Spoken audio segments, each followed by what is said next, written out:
a step-by-step guide on how to invest in stocks. Welcome to our channel. In today's video, we're going to explain how to invest in stocks and mutual funds. Investing in the stock market can be a great way to grow your wealth over the long term. However, it's important to understand the basics and make informed decisions before investing your hard-earned money. First, let's talk about stocks in general. A stock represents a share of ownership in a company and also lets you share in the company's profits. When you buy a stock, you acquire a tiny share in a company. In principle, the value of purchase price of the share depends on the performance of the company.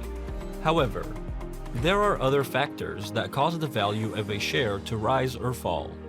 As a rule, people buy shares because they hope that the price will rise in the long term and that the company will earn a lot of profits.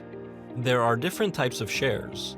There are common stock, preferred stock, blue chip stock, growth stock, and value stock. All types of shares have certain advantages and disadvantages. A common share, which is the most common type of share, is a share in a company where you get both a vote and a dividend. For example, you can go to the annual shareholders meeting. Depending on the size of the shares, your voting rights can be significant and affect the future of the company. With a preferred share, you usually have no voting rights. This is compensated by a higher dividend. Blue chip shares are shares of an established and stable company, which are not very risky.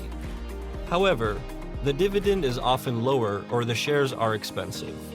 This contrasts with growth shares, which are expected to grow stronger and faster than the market in the following years or years. Low value shares.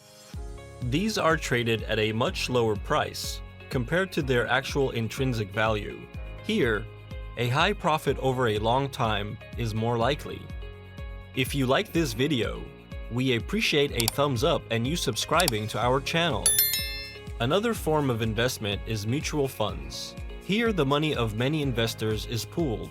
In a mutual fund, the investor buys a diversified portfolio of different stocks, bonds, or other securities. These are managed by fund managers who buy or sell the various asset classes and thus try to outperform the return of the market. One advantage here is that you, as an investor, do not have to worry about anything and usually get a good return at a market level. Furthermore, your money is diversified, so you spread your risk. However, the active management by a fund manager is expensive since he collects a high share of the profit. Therefore, ETFs, exchange-traded funds, are becoming more and more popular. These are exchange-traded index funds that track a market index and can therefore offer a low-cost alternative to mutual funds. However, there is no active intervention here either, so that if the market falls, the return also falls in the line with the index. When investing in both stocks and mutual funds, you should be well informed in advance and weigh the risks and rewards against each other.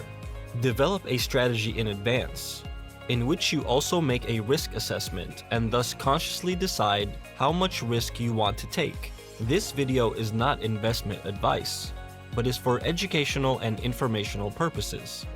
It is researched to the best of our knowledge and belief, but we assume no liability. You may also want to start by working with a certified financial advisor to help you develop a strategy. However, in any case, you should take your finances into your own hands and take care of your own affairs. Before you start investing in stocks or mutual funds, you need to come up with a strategy with investment goals. Answer the following questions as precisely as possible. Do you want to invest your assets for the long term or for the short term? Do you have a specific goal, such as a house, a trip around the world, early retirement, or a car? What level of risk are you willing to take? What if you lose all your money? Do you have a safe nest egg saved up? The second step is to choose an online broker. There are many providers where you can buy and sell stocks. Nowadays, there is the possibility to trade easily from your couch with your smartphone. Popular providers are Charles Schwab, E-Trade, and Vanguard, or for the European region, Trade Republic, or Scalable. Compare all providers in advance and see which of the providers best fits your needs and financial goals. You should pay special attention to the criteria, fees, accessibility, planning tools, investment options, and breadth of stocks and funds, and the customer service you have to contact in case of problems. I personally use Trade Republic, an online broker that works via app on your smartphone. It offers a variety of investment options, including stocks, funds, and options. I appreciate the possibility to create free savings plans and the favorable trading conditions from €1 per buy and sell regardless of the size. Therefore, it is worthwhile to trade even with small money. However, Trade Republic is only available in some European countries and is mainly limited to the asset classes mentioned above. There are brokers that offer more choice. Depending on what you want to trade, you should therefore check the broker extensively. Research and planning tools are not available at Trade Republic, but since I do not need them, this does not bother me. Think carefully before choosing a broker. Switching to another broker can sometimes be complicated. This is where you should make a reasoned decision for your needs. The most important things in a nutshell. First, you need an investment strategy and financial goals. In the second step, you select an online broker that suits you and your needs. Invest in stocks or other assets. Here's the step-by-step guide on how to invest in stocks. 1. Sign up with an online broker. To do so, visit the company's website or install the app on your smartphone first. Follow the instructions that appear. You'll need to provide both personal and financial information. Usually, this includes your name, address, bank details, and ID information. Video authentication or in-person authentication will take place below. With some brokers, the first thing you will receive is mailed to your address with a PIN, which you will then have to enter for legitimation. 2. Deposit money into your new broker account. As soon as the first deposit is made, you can invest the deposited amount. This means that you need to keep your account funded before each new investment. For example, you can set up a standing order or transfer a large amount of money to the account. 3. Choose the investments, such as stocks or bonds, in which you want to invest. Depending on the market situation, it sometimes makes sense to wait with an investment. As a rule, however, you cannot know the right time in advance. There is a lot of debate about the correct time to enter stocks, but it can always be determined about a year after the discussed entry. Therefore, do not worry for long and get in when you have made your transfer. Inform yourself in detail about the investments and invest. 4. When you find the investment you want to invest in, place an order. Go to the ETF, stock, or bond you have selected. Under the price history, you will find the sell and buy buttons. Go to buy. In the upper right corner, you can choose whether you want to invest an amount, a certain number of shares, or create a limit or stop order. A limit specifies that you buy shares at a specified maximum price or below, and a stop buys at a specified stop price. You can always invest the maximum amount of money that is currently on your trade account. By the way, when you buy, you usually have to agree that you are willing to invest the money and take the risk, despite having little experience. Don't let this put you off. It's normal at the beginning, and it's for Trade Republic's protection, as every investment involves risk.